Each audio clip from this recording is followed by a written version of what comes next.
Ah, ça tombe très bien que vous soyez là. J'ai lu quasiment tous vos commentaires sur les vidéos de l'anti-sèche de la semaine dernière. Alors déjà, merci beaucoup. C'est grave cool, ça me fait vachement plaisir. Par contre, si je peux me permettre, il y en a beaucoup qui sont pas foulés. Dans le commentaire, il n'y a aucune problématique qui ressort. L'intro, elle est bâclée. Je vois même pas les trois parties. Enfin, du coup, je pense qu'il est temps de faire une nouvelle anti-sèche sur le commentaire. Ah oui, pardon. Commentaire littéraire. Le commentaire littéraire. Balance la sauce.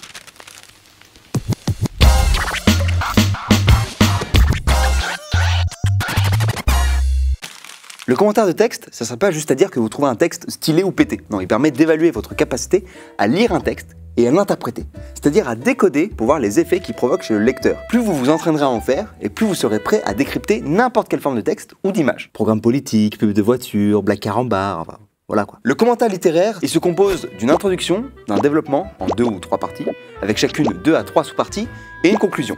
Ça, c'est la base. Maintenant, on va voir ensemble comment on travaille au brouillon. C'est l'étape la plus importante.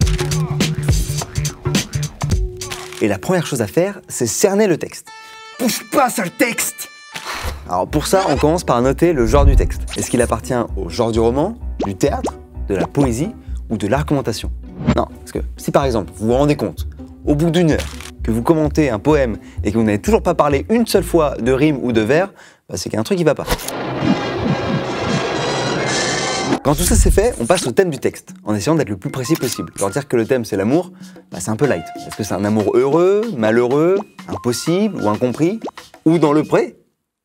Ensuite, il faut noter les émotions que provoque le texte. Est-ce qu'il cherche à faire rire, à émouvoir, à persuader? Parce qu'identifier les émotions provoquées par le texte, ça permet de trouver les registres du texte. Comique, ironique, satirique, tragique, etc. Quand ça c'est fini, il est temps de résumer le texte en une phrase et de penser à quelques mots-clés qui vous semblent importants pour caractériser le texte. Il faut checker le nom de l'auteur et son siècle pour voir s'il appartient à un courant ou à un mouvement littéraire que vous connaissez. Enfin, voilà quelques exemples de questions à se poser.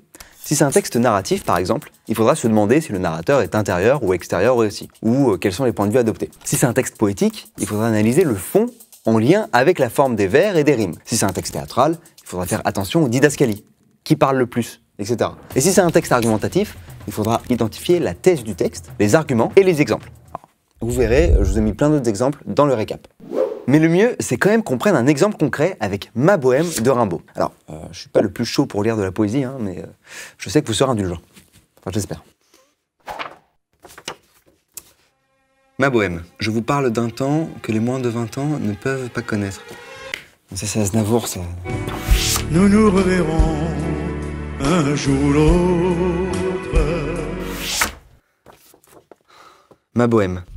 Je m'en allais, les poings dans mes poches crevées. Mon paletot aussi devenait idéal. J'allais sous le ciel, muse, et j'étais ton féal. Oh là là, que d'amour splendide je rêvais. Mon unique culotte avait un large trou. Petit poussé rêveur, j'égrenais dans ma course des rimes. Mon auberge était à la grande ours, mes étoiles au ciel avaient un doux froufrou. Et je les écoutais, assises au bord des routes.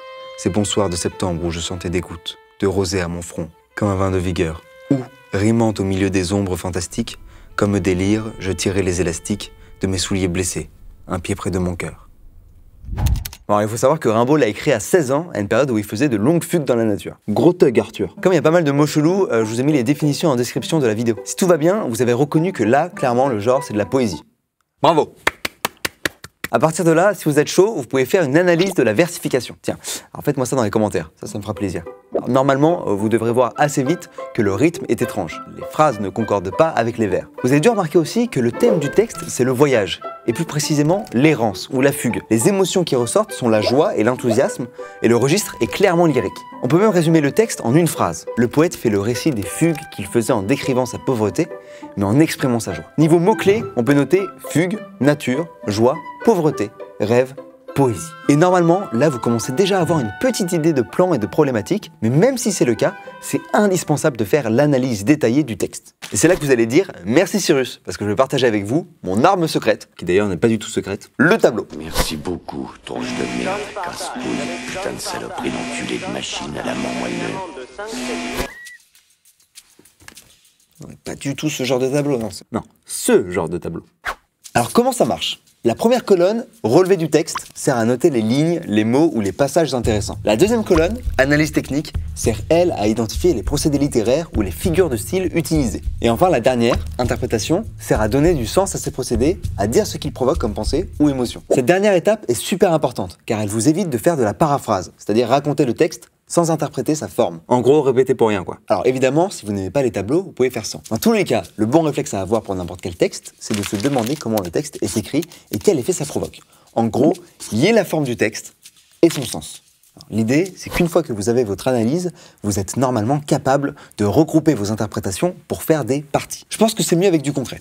Donc on va faire ça avec le poème de notre gars sûr, Rimbaud. Si on analyse le découpage des vers ou l'utilisation des enjambements, qu'est-ce qu'on remarque? Et désolé, on va pas faire l'analyse détaillée maintenant, du coup je vous la mets en description. Et oui, en cassant le rythme, Rimbaud casse le game de la versification. Et pourquoi il fait ça à votre avis? Pour affirmer qu'il est libre. Bien sûr, c'est qu'un exemple, histoire de vous montrer ce qu'on peut faire. Mais l'idée, c'est bien d'analyser tout le texte en détail en suivant la progression du texte pour ne rien oublier. Une fois que ça c'est fait, on peut voir que des interprétations peuvent être regroupées en parties et sous-parties qui répondent à une question générale sur le texte, la fameuse problématique. No stress, on va voir ensemble comment ça se passe. Donc l'idée, c'est d'aboutir à un plan en 2 ou 3 parties avec des sous-parties qui répondent à la problématique. Chaque sous-partie doit être un argument qui défend le titre de la partie en s'appuyant sur le texte, comme pour la disserte en fait. Allez, on reprend notre Rimbaud. Deux façons de procéder. Soit on a déjà une idée de problématique depuis la première étude globale du texte. Alors ici, vu que le sonnet parle de voyage, on peut se demander quelles sont les images du voyage données par Rimbaud dans ce poème, et alors on essaie de trouver, à partir de l'analyse détaillée du texte, 2 ou 3 grandes réponses qui seront les titres de nos parties, genre ça par exemple. Soit on ne trouve pas de problématique générale et on part de l'analyse détaillée du texte en essayant de regrouper les éléments en 2 ou 3 grands axes.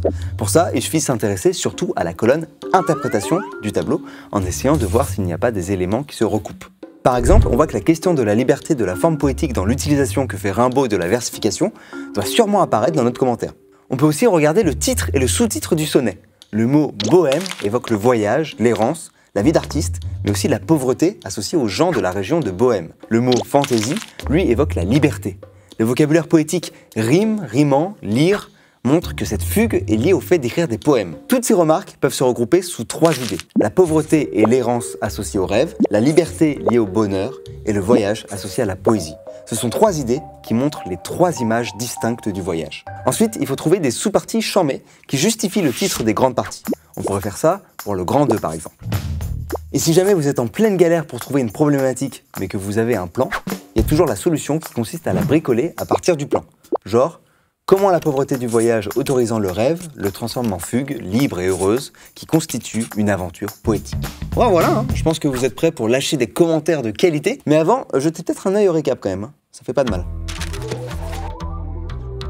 D'abord, le commentaire littéraire. Il y a différentes étapes au brouillon de perception globale du texte, avec le genre, roman, poésie, théâtre, argumentation, le thème, les émotions et registres, les phrases résumées et les mots-clés, et les auteurs, le siècle, qui permet de déterminer peut-être le courant. Ensuite, l'analyse détaillée du texte, avec le tableau, avec les colonnes de relevé, l'analyse technique et d'interprétation. Et ensuite, l'élaboration du plan et de la problématique. Les questions à se poser en fonction des genres sont les suivantes. Pour le roman, quel est le type de narrateur, le point de vue, description ou action? Pour la poésie, est-ce que c'est un poème versifié ou en prose? Vers libre ou versification classique? Forme fixe, comme les sonnets par exemple, vers employé, rime. Pour le théâtre, est-ce qu'il y a des didascalies ou des indications de jeu? Qui parle le plus dans la scène? Comédie ou tragédie? Théâtre classique ou non? Et pour l'argumentation, quelle est la thèse? Quels sont les arguments et les exemples? Est-ce que le but c'est de convaincre ou de persuader? J'espère que cette vidéo vous a plu et qu'elle vous permettra de mieux comprendre le commentaire littéraire. D'ailleurs, en parlant de commentaires, n'hésitez pas à en mettre sous la vidéo.